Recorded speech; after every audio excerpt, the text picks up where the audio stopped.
오늘도 우리 함께 묵상할 말씀은 마태복음 5장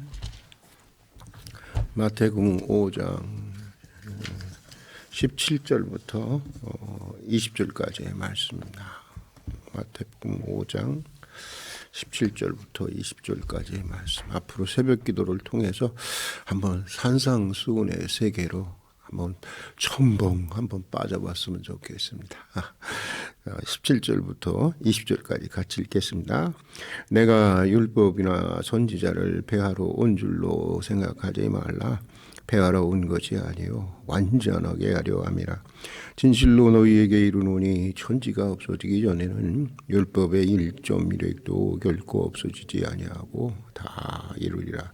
그러므로 누구든지 이 계명 중에 지극히 작은 것 하나라도 버리고 또 그같이 사람을 가르치는 자는 천국에서 지극히 작다 일컬음을 받을 것이요 누구든지 이를 행하며 가르치는 자는 천국에서 크다 일컬음을 받으리라. 내가 너희에게 이르노니 너희 의가 서기관과 바리새인보다 낫지 못하면 결코 천국에 들어가지 못하리라. 아멘. 여러분이 이 말씀 그대로를 받아들이십니까? 아니 그냥 묻는 거예요. 그대로를 받아들이시면서 읽으시냐고 하는 그런 질문입니다. 그러시는 거죠. 정말 우리가 천국에서 작은 자가 될 수도 있고 지극히 큰 자가 될 수도 있고 또 20절의 말씀은 너희가 서기관과 바리새인보다 더 낫지 못하면 결코 천국에 들어가지 못한다. 그냥 뭐 이렇게 다가오는 그런 느낌이 없나요? 정말 말씀을 읽을 때는 이 말씀이 진짜다. 이 말씀이 그대로 내가 받아들여야 된다. 그런 마음으로 읽으면 훨씬 더 리얼하게 이렇게 읽을 수가 있습니다. 오늘도 성탄의 소망과 평화가 교우 여러분들과 함께 할 수 있기를 주의 이름으로 축복합니다. 어제는 그 성서신학의 뭐 짧은 두 조를 살펴봤지만 성서신학의 가장 크고 또 가장 중요한 예수님과 율법에 관한 이 관계에 대해서 살펴보았습니다. 오늘은 이어서 19절과 20절을 중심으로 그리스도인과 율법의 관계에 대해서 묵상해 보고자 합니다. 나는 율법을 폐하러 온 것이 아니라 완전하게 하기 위해서 왔으며 세상 끝까지 율법의 1.1획도 변경될 수 없다는 것을 선언하신 예수님은 이 19절에 들어가서 우리 19절과 20절 같이 한번 읽어보겠습니다. 그러므로 누구든지 이 계명 중에 지극히 작은 것 하나라도 버리고 또 그같이 사람을 가르친 자는 천국에서 지극히 작다 일컬음을 받을 것이요 누구든지 이를 향하며 가르치는 자는 천국에서 크다 일컬음을 받으리라. 내가 너희에게 이르노니 너희의 의가 서기관과 바리새인보다 더 낫지 못하면 결코 천국에 들어갈 수 없느니라. 여기 보니까 19절에 그러므로라고 하는 접속사를 통해서 주님은 새로운 질문을 제자들에게 그 청중들에게 제기하십니다. 그 질문은 이것입니다. 누가 더 나은 그리스도인인가? 누가 더 신령하고 누가 더 성숙하고 누가 더 하늘나라에서 높이 여김을 받을 그리스도인인가? 라고 하는 것입니다. 예수님은 제자들의 대답을 기다리시지 않고 그 척도로서 구약에 나오는 하나님의 계명을 대하는 태도에 있다고 선언하고 계십니다. 그러니까 구약에 나오는 계명과 율례들을 우리가 어떤 마음으로 대하고 어떻게 실천하느냐에 따라서 더 나은 그리스도인이 될 수도 있고 더 낫지 않은 그리스도인이 될 수 있고 더 신령한 그리스도인이 될 수 있고 또 그렇지 못한 그리스도인이 될 수 있고 더 성숙한 그리스도인이 될 수 있고 미숙한 그리스도인이 될 수도 있고 하늘나라에서 높이 여김을 받는 그리스도인이 될 수도 있는가 하면 하늘나라에서 하찮게 여겨지는 그런 그리스도인도 될 수가 있다고 하는 것입니다. 여러분 혹시 이런 것들을 들어보신 적이 있으십니까? 성경에 나오는 모든 계명들은 동등한 가치를 지니고 있을까요? 아니면 서로 다른 가치를 지니고 있을까요? 어떤 게 맞을까요? 물어보지 않았으면 좋겠죠. 여러분, 우리가 이걸 알아야 되는데 성경에 나오는 모든 계명들은 동등한 가치를 가지고 있는 것이 아닙니다. 차등이 있습니다. 차별이 있습니다. 더 크고 더 작은 것들이 있습니다. 그래서 예수님도 가장 큰 계명이 무엇입니까? 라고 물으니까 뭐라고 그랬죠? 하나님을 사랑하고 그와 같이, 그러니까 하나님을 사랑하는 것과 똑같이 누구를 사랑하라는 거예요? 이웃을 사랑하라. 이것이 계명 중에 제일 큰 것이니라라고 하셨습니다. 또 종교개혁자 마틴 루터에 의하면 신약 성서 본문도 그렇다는 것입니다. 모든 신약의 본문들이 다 동등한 가치를 지니고 있는 것이 아니라고 하는 것입니다. 예수님을 통해서 드러나는 하나님의 자비, 하나님의 용서, 하나님의 사랑을 더 많이 담고 있는, 얼마나 담고 있는 본문이 있느냐에 따라서 그 차등이 있다고 하는 것입니다. 그래서 심지어 그는 야고보서를 지푸라기 복음서라고, 복음서이긴 복음서이지만 다른 것에 비해서 예수님의 그런 그 통에 나타난 하나님의 사랑과 자비와 긍휼이 더 많이 나타나 있지 않다고 하는 점에서 지푸라기 복음서라고 말을 했습니다. 다 똑같은 가치를 가진 본문이 아니라고 하는 것입니다. 여러분, 그렇습니다. 구약이든 신약이든 성서에 나오는 모든 계명들은 그 중요성에 있어서 차이가 있습니다. 그러나 예수님은 이렇게 말씀하십니다. 아무리 작은 계명이라도 소홀히 여기는 자는 그가 바로 하찮은 그리스도인이고 미성숙한 그리스도인이라고 하는 것입니다. 하늘나라에서 지극히 작게 여겨지는 그리스도인이라고 하는 것입니다. 누가 미성숙한 그리스도인이라고요? 누가 하찮은 그리스도인이라고요? 누가 하늘나라에서 지극히 작게 여겨지는 그리스도인이라고요? 작은 계명을 소홀히 여기는 자, 무시하는 자가 그런 자라고 하는 것입니다. 예수님 당시 바리새인들과 종교 지도자들은 이런 생각들을 가지고 있었어요. 10계명에 보면 이제 1계명부터 4계명까지는 하나님과 관계가 되어 있죠. 그렇죠? 제 말이 지금 맞나요? 안 목사님? 5계명부터 그리고 마지막 계명까지는 이제 부모와 인간들 사이에 그런 계명으로 되어 있습니다. 그런데 이 사람들은 어떤 생각을 가지고 있었냐면 하나님과 관계된 것들은 인간과 관계된 것보다 훨씬 더 중요한 계명이라고 생각을 했고, 사실 그것은 맞을 수도 있습니다. 그런데 그렇기 때문에 그러면서 하는 얘기가 하나님과 관계된 더 중요한 계명을 지키기 위해서는 인간과 관계된 덜 중요한 계명은 지키지 않아도 된다고 여겨왔습니다. 그래서 여러분, 고르반 신앙이라는 거 들어보셨죠? 고르반 신앙. 예수님이 엄청나게 비판을 하잖아요. 이 고르반 신앙이라는 것이 나오게 된 것입니다. 하나님에게만 하면 부모님에게 안 해도 된다는 거야. 이웃에게는 안 해도 된다는 것입니다. 하나님이 다 한 것처럼 여겨주신다는 것입니다. 하나님의 말씀일까요? 아니면 사람이 만들어 놓은 것일까요? 사람이 만들어 놓은 유전인 것입니다. 그러면서 유대교는 점차적으로 인간의 따뜻한 마음을 상실했습니다. 그리고 형식적이고 화석화된 종교가 되어갔고, 또 반인간적인 반인륜적인 종교로 전락하게 된 것입니다. 인간을 사랑하고 인간을 해방하고 인간의 생명을 구원해야 할 종교가 오히려 하나님의 이름으로 인간을 구속하고 하나님의 이름으로 인간성을 파괴하고 하나님의 이름으로 인간을 율법의 노예가 되게 했던 것입니다.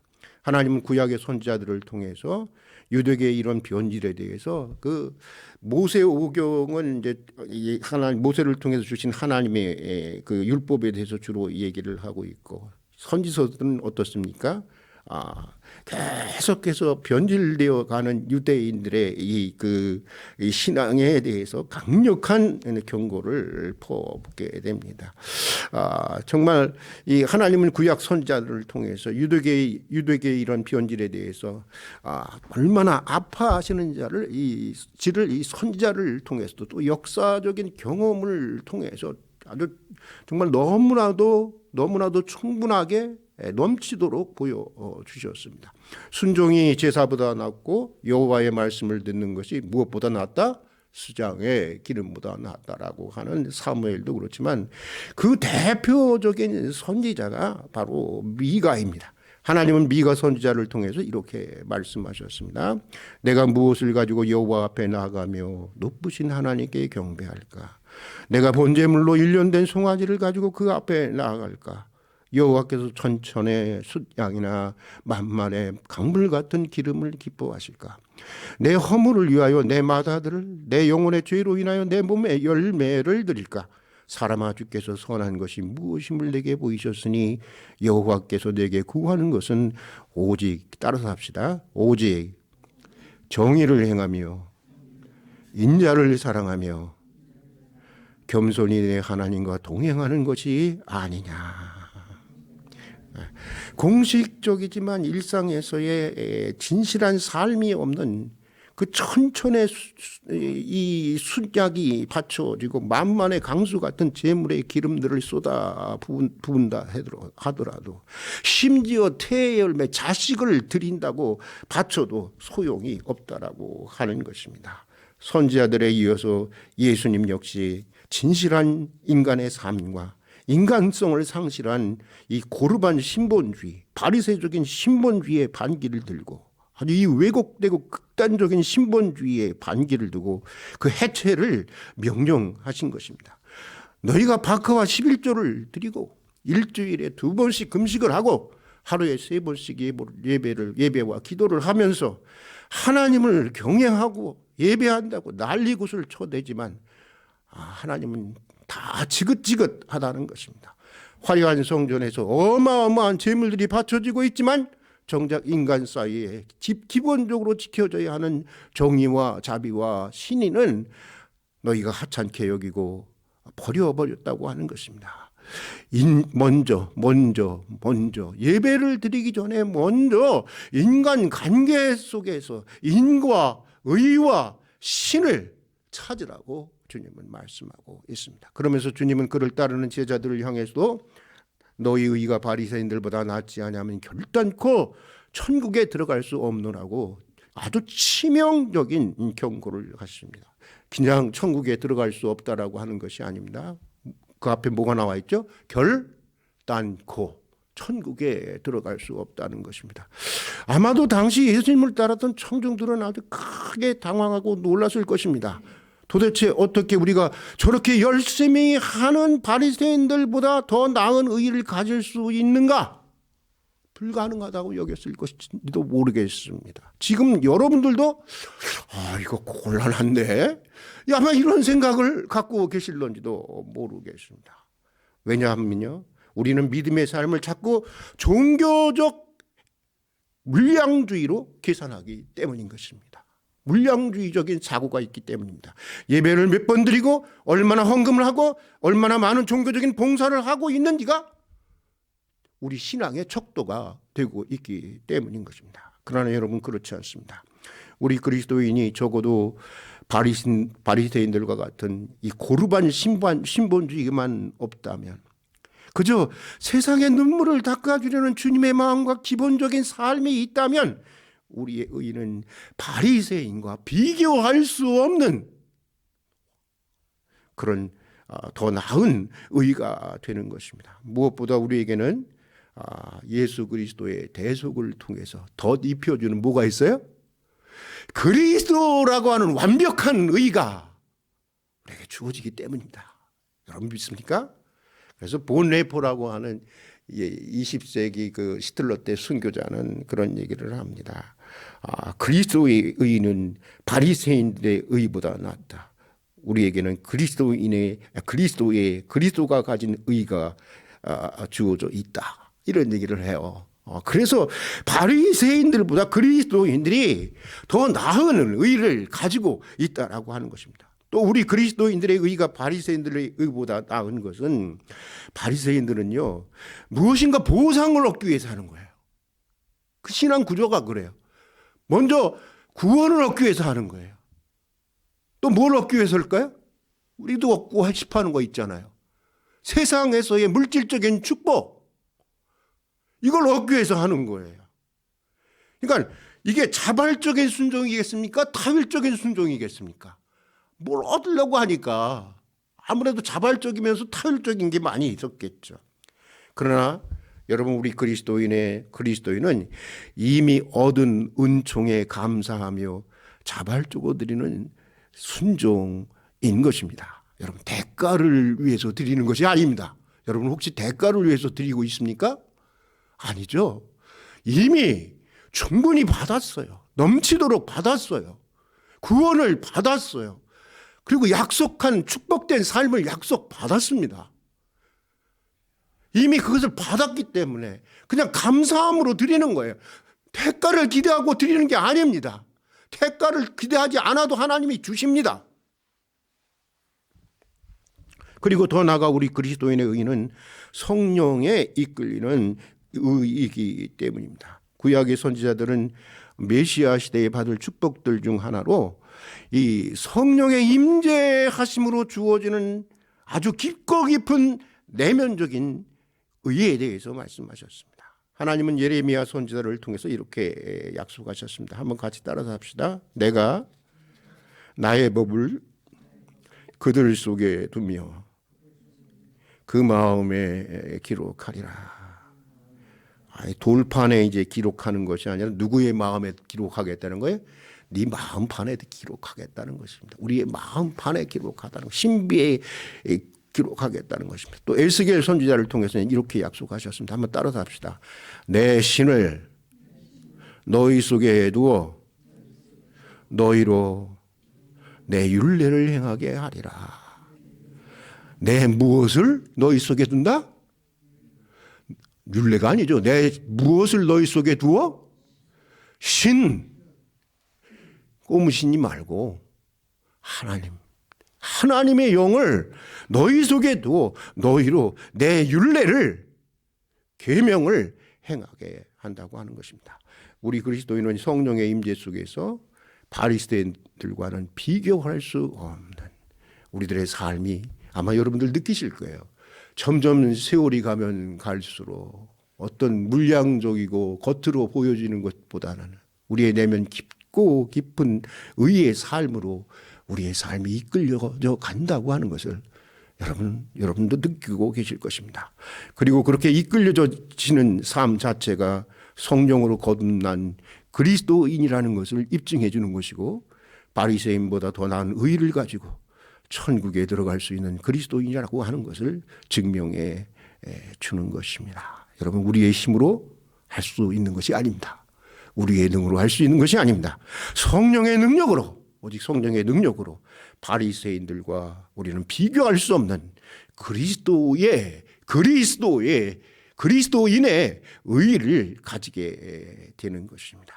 주님의 오심을 기다리는 대림의 절기를 지내면서 오늘도 성령 안에서 하나님이 주신 모든 계명을 소중히 여기고, 특별히 지극히 작은 자 하나에게서 이거를 우리는 요즘은 이런 새로운 신종 저기가 생겼어요. 그 고르반 신앙, 그리고 고르반 신본주의,